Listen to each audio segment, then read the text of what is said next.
Ngayon ay Paskong nagdaan. Action. Ano ba yan? Magpapasko na naman. Action. Kaligpit na nga lang.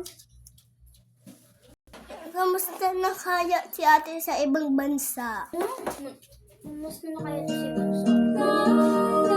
Bunso? Pasko na pala. Papadalan ko na si mama ng pera para pabili mo ng mga pagkain na gusto mo. Nakakamiss pa pagkapunta ko sa ibang bansa. Namimiss kita. Dinala ko pa naman yung picture mo para maalala kita. Oo nga ate, magpapasko na. Kaya ko uwi. Di ko nga alam, Bunso. Baka sa susunod na Pasko pa, Bunso. Sorry, Bunso, ah. Bukas ka kausapin ulit kita at papadalan ko kayo nila, Mama. I love you, Bunso. Ano ba yan? Kailan kayo uwi si ate? Ate, ako na lang po Laksan sana mo. kumuha ng pinadala. O, sige, Bunso. Ako matulog para makalimikan ko ulit si ate. Miss na miss ko na sila. Di na ako pupunta sa ibang bansa.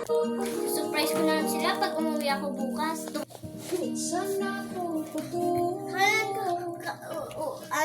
Siguro, surprise kami ni ate. Kuha nga muna ng passport ko.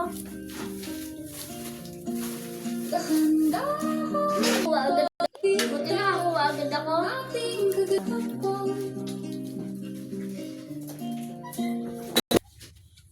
Game.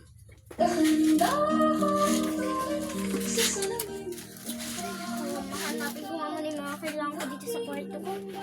Ay, siguro kailangan ko nito kasi malamig sa airplane. Bunso, matulog ka na para mapaligiban mo ulit si ate. Sige po.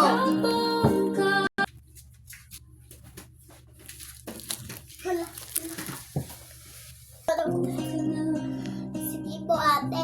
Susunod ka na doon ha kasi aalisin ko muna yung... Alis ka dyan.